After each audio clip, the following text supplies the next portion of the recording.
Hello বন্ধুরা, আপনারা সবাই কেমন আছেন? আশা করি সবাই ভালো আছেন। বন্ধুরা, আপনারা যদি 2024 সালে একটি রেডমি ফোন কেনার কথা ভাবেন, তাহলে আজকের এই ভিডিওটি শুধুমাত্র আপনার জন্যে। আজকে আমি এই ভিডিওতে আপনাদের মাঝে দেখাতে চলেছি এই ফোনের স্পেসিফিকেশন।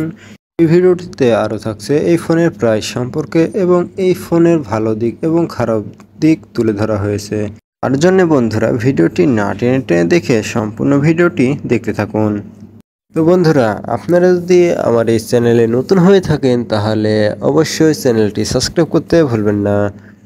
আর আপনি যদি প্রকৃত ফোন লাভার হয়ে আমার চ্যানেলটি আগেই সাবস্ক্রাইব করে থাকেন তাহলে আপনাকে অসংখ্য ধন্যবাদ।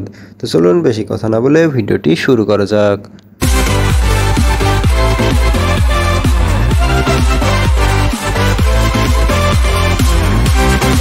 তো বন্ধুরা, আজকে আমি যে ফোনটির বিষয়ে কথা বলবো সে ফোনটি হচ্ছে রেডমি নোট 30 প্রো 5G।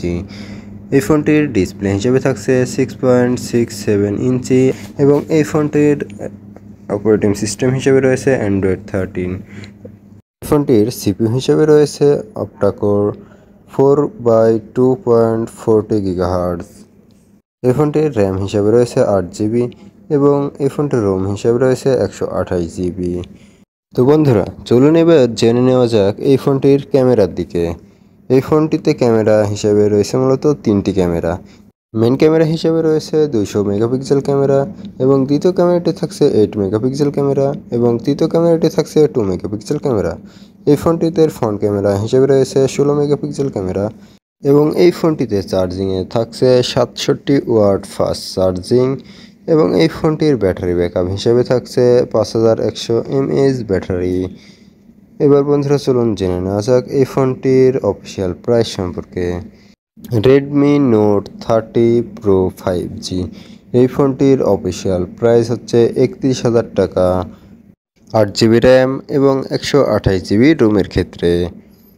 ফোনটিতে সবচেয়ে বেশি আমাকে যেটা ভালো লেগেছে সেটা হচ্ছে 67 ওয়াট ফাস্ট চার্জিং থাকার কারণে এই ফোনটিতে মাত্র 15 মিনিটে 51% চার্জ তুলতে সক্ষম হয়। এটা আমার কাছে অনেক ভালো লেগেছে এবং এই ফোনটিতে 2000 মেগাপিক্সেল ক্যামেরার কারণে এই ফোনটি ভিডিও রেকর্ড করতে পারবেন আপনারা 4K পর্যন্ত। এই ফোনটিতে ফ্রন্ট ক্যামেরাতে আপনারা ভিডিও রেকর্ড করতে পারবেন 1080 পর্যন্ত। কিন্তু আমার যেটা ভালো মনে হয় এই ফোনটির ফ্রন্ট ক্যামেরা যদি 4K দেওয়া যেত তাহলে সবচেয়ে ভালো হতো।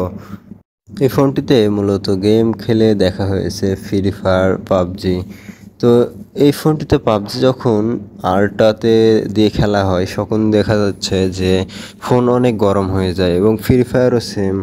কিন্তু এই ফোনটি গেম খেলার সময়ও যদি গরম হয় তাও অফ হয়ে যাচ্ছে না অথবা কোনো ল্যাগ দিচ্ছে না। বাকি থাকে এই ফোনের প্রাইসের দিকে। তো এই ফোনের যেটা বলবো, এই ফোনের আন্দাজে আমার মনে হয় যে এই ফোনের প্রাইসের দিকে একটু বেশি হয়ে গেছে। প্রাইসটা যদি একটু কমতো তাহলে অনেক ভালো হতো। তাছাড়া এই ফোনের কোনো সমস্যা নেই, এমনিতে ফোনটি আমার কাছে অনেক ভালো লেগেছে এবং আপনার কাছে কেমন লেগেছে ফোনটি তা কমেন্ট বক্সে কমেন্ট করে জানাতে ভুলবেন না।